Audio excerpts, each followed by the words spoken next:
So here we are at CRG up on the Gold Coast, where they make a bunch of modification parts for our navs. As you guys know, I have a few of their supporting engine modifications on my car. So I figured I've done the intercooler, I've done the hot pipe, and I've done the throttle body pipe as well. Some really good engine supporting mods. Now it's time to get an engine tune to beef up the specs of the engine a little bit more, and the best in the biz is CRG for tuning these engines. So today we're going to be back in the nav in, getting on the dyno, running it up there, doing a little bit of engine tuning, and hopefully Chris and the team will let us show you a little bit of behind the scenes stuff and some of the dyno tuning on my rig today.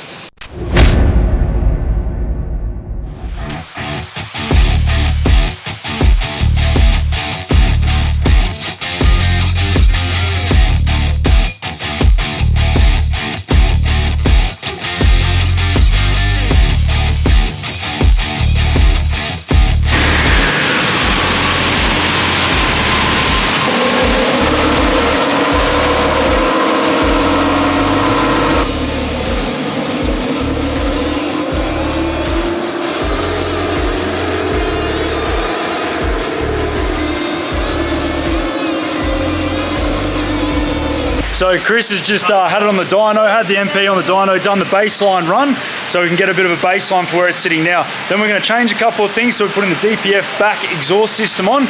We just got the fan going underneath here at the moment, a bit of tactical cooling after the dyno run. So we'll get that all cooled down, we'll rip off the factory exhaust, put the DPF system, the DPF back system on, and then we'll do another run after we've loaded the new tune in and see where it's sitting. Chris will make a few adjustments to it and get the most out of it that we possibly can.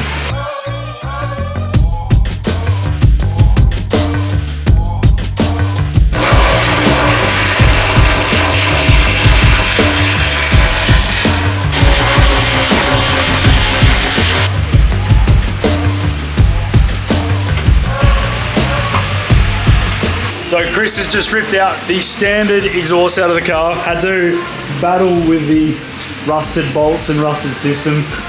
It looks a little worse for wear. So taking that one out, battle with that to get it out of the car.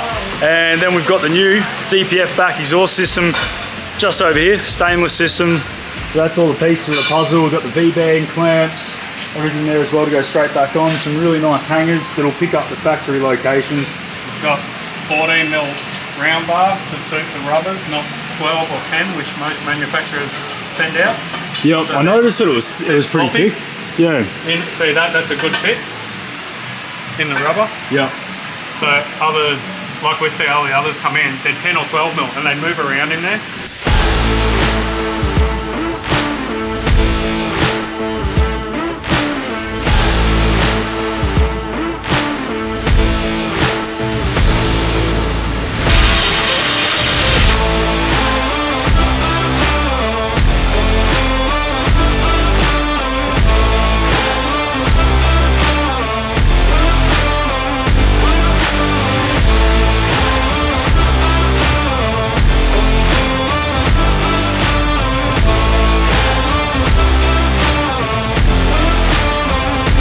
So Chris is just finishing up, tightening up a few of the nuts and bolts on the exhaust system, just going over and double checking things.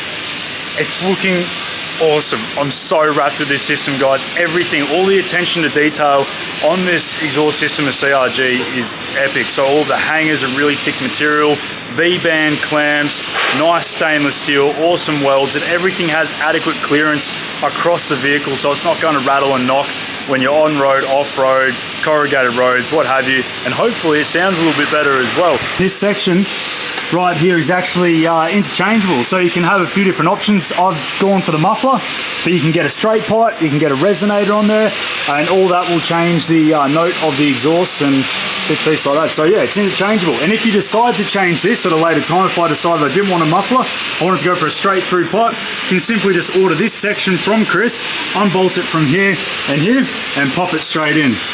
So it's also worth mentioning, I think, for the people that have the winch trucks, the unregistered vehicles that aren't registered for road use, then you can get from Chris a dump pipe exhaust system, okay? So you can also do that. If you want the more whistles, if you want the better performance, all of that stuff, you can get a dump pipe option for the exhaust system. Chris does manufacture them and you can install them yourself. Anyway, Chris is just loading up the car now onto the dyno. We're going to do the final run. We are going to see how it compares to the base run that we did earlier this morning. pump a new tune in there, tweak a few little things, see what we can get.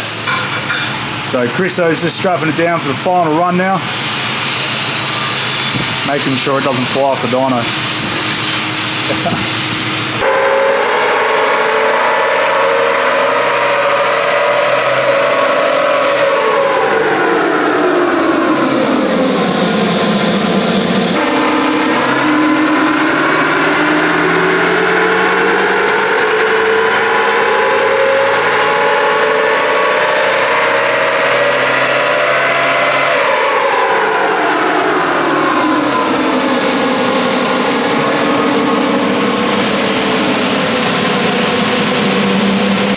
The 46% torque difference from factory, from standard tune.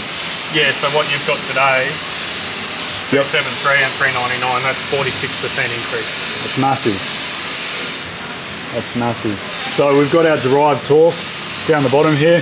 So the factory, we're sitting at on the blue line is factory, and the top line there is after we've just done the final tune. So Chris was able to get a 46% increase in derived torque over factory. And up the top we've got our horsepower. You can see there we've got a decent gain as well up there, 182. That's the peak, isn't it, Chris? That's peak. Yep. That's peak horsepower. Peak horsepower in the stock tune is 126. Some people will do peak horsepower in their tune, and then they will bring up the horsepower in line with peak horsepower tune, and it will give them a larger percentage increase and make it look like their numbers are bigger. Yep. So that's realistic. So this is where the factory tune was making its peak horsepower about here, and which is obviously better now. We're making peak horsepower sooner over this end of the scale after we've done the final tune. So that's realistic numbers there, guys, and it's a big jump. So this will be really noticeable for, you know, any sort of driving when you know, if you're towing, if you're off-roading, the responsiveness of the vehicle and the torque and the horsepower is all going to come together. So Chris is just unloading the car from its final tune. Gonna take it out for a test drive, have a feel of the difference and see what it's like. Also something to mention as well is things like the intercooler and hot pipe and throttle body pipe that I've installed onto the engine as supporting engine mods from CRG. So especially things like the intercooler, I've mentioned it to you guys before that is going to create a situation where everything is keeping cooler and it's more of a consistent power run from the vehicle. So if you weren't to have an upgraded intercooler and you were to do this tune, you might find similar numbers coming from your engine with a tune like what we've done today, but it wouldn't be able to sustain that level of output all the time because you get things like heat soak. And that's where the mods, the supporting engine mods that I've done really come into play. So it's not something that you'll see initial numbers be any different, but it's the longevity and the sustained power of the vehicle when you've got it off-road, you're climbing a hill, you're towing something, you know, that sort of instance. Anyway, so we're about to get it off the dyno now, take it for a spin, see the difference. I'm sure it's going to be substantial because those numbers are substantial. And then we're probably going to go out for a bit of a 4wd this afternoon. So Chris was saying he's going to take me out to Ormeau, I think it's called, or Ormeau. Anyway, he's taking me somewhere. I'm sure it's going to be a lot of fun. We'll go test out our navs. He's got his rig here in the car park, this big beast, Series 5. Looks epic, this thing. Maiden voyage, first run. So I'm just pulling out a CRG now. We're going to head up a hill and we're going to give it some. We're going to put the foot down.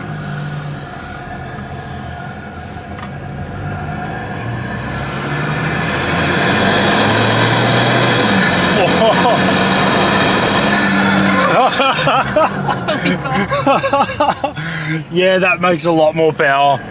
That was awesome. And that's without the iDrive? Yeah, that's all turned off. We don't need that anymore.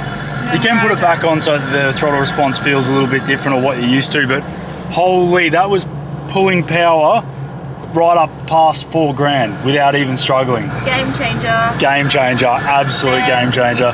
So now we get to go out and test a 4-wheel driving. Chris is going to show us some tracks. We're going to head out to Ormeau and go check out some 4-wheel driving. Oh yeah, look, it's even going to get wet. Look at that. Nothing like a wet track. Nothing like a bit of mud. Love it.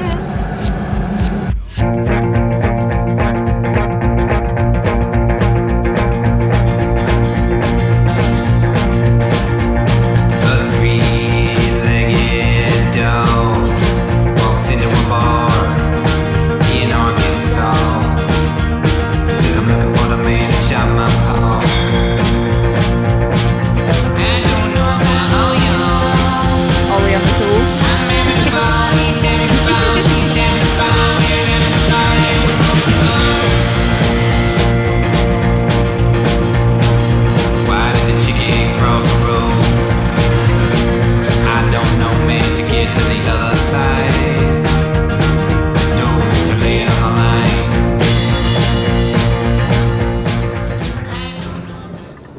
Head.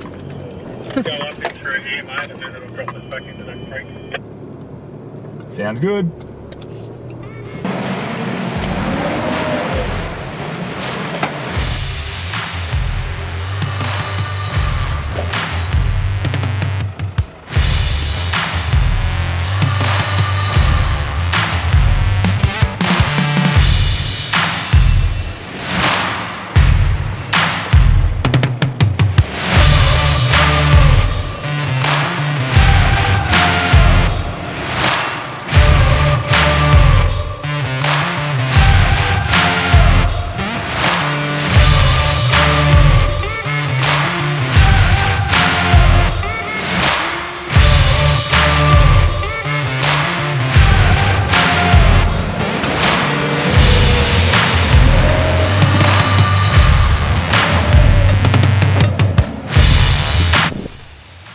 We are going up there, apparently, past the dead car, up the hill.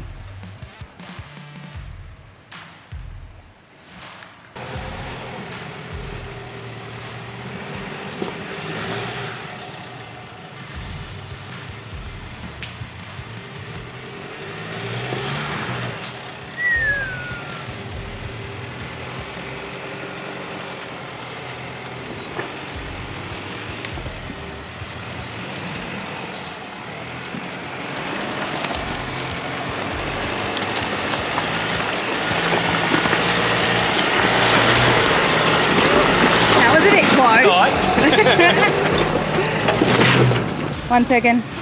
Come on, mate. Run, Ollie, run! Yeah. Run! Who left the Land Cruiser on the track?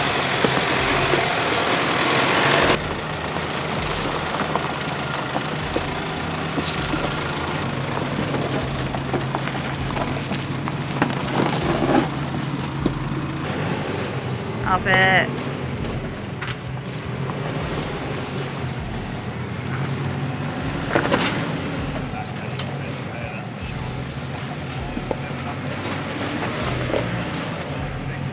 You reckon we'll get this? Yeah, good.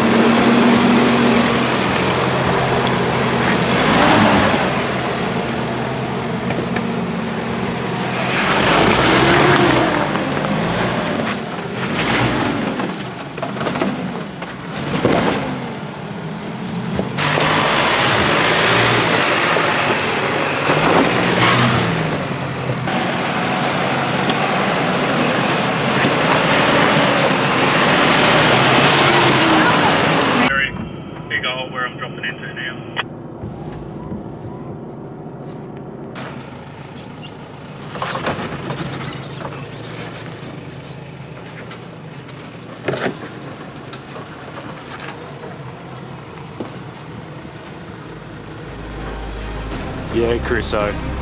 This thing is a monster.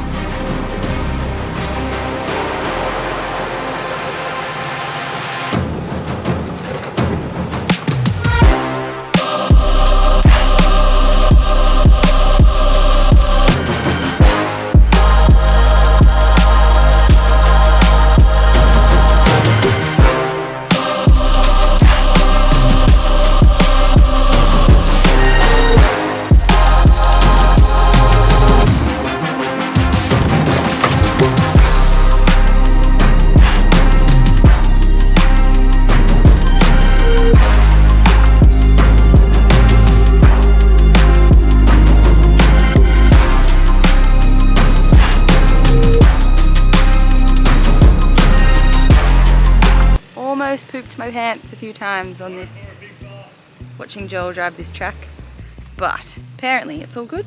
Apparently, you know, car will be fine. Car will be fine.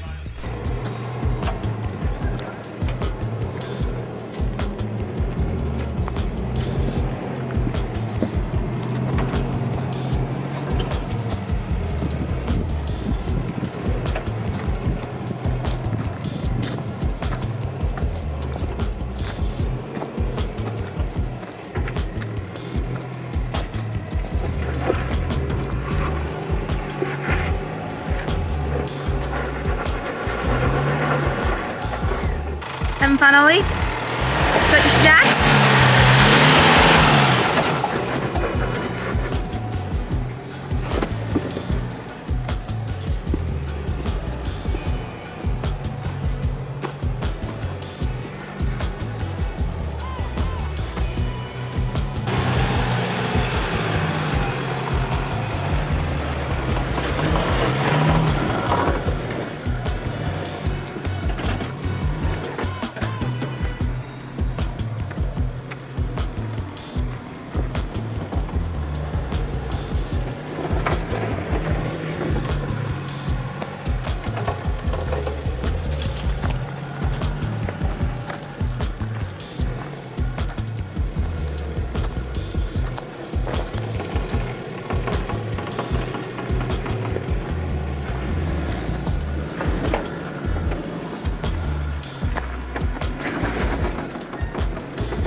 I don't know if I'm going to make a cameraman. That's pretty hard, isn't it? I think I bumped this.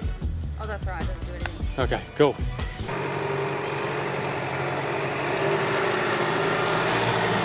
Have fun, Ollie. Yee-hoo!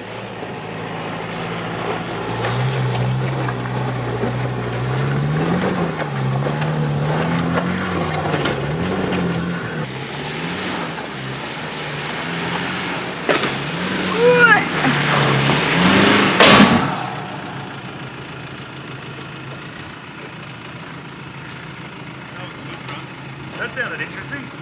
So we just heard a bit of a crack from the front end of Chris's rig. It didn't sound great. We can smell what smells like diff oil, which means it could be the infamous front housing, cast aluminium front housing, cracked housing on the front diff situation. Things and stuff may have happened. We're gonna get it down to a bit better ground and have a bit of a look.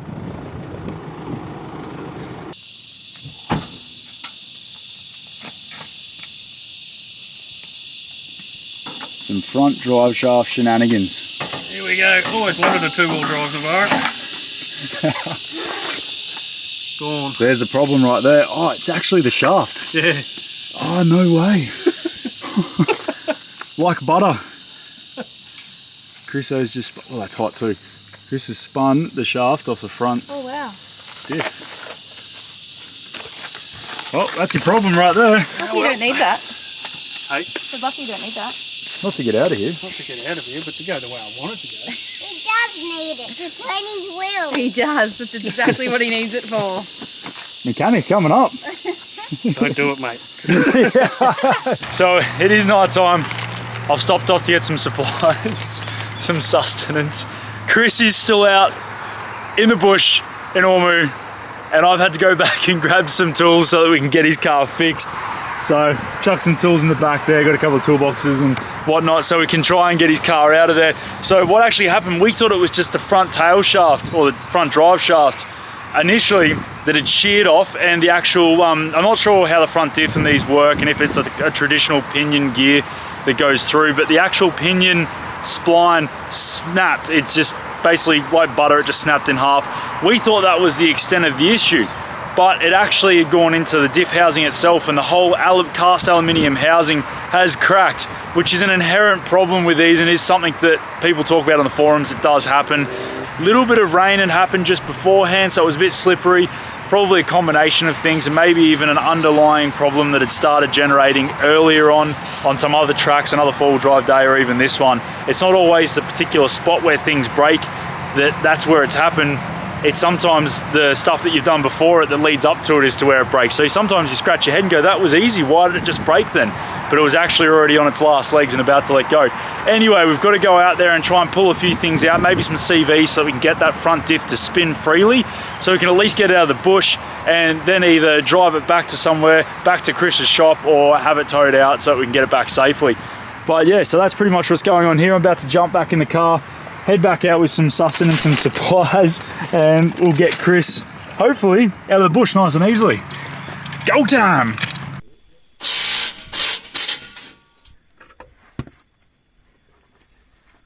There it is. So there's the culprit. It's missing the other part of the diff. So that's it. We made it out to the main road. Happy days. The rig made it out. It actually walked everything in two-wheel drive, low range with a locker and no front diff, and it just walked its way out of that forest.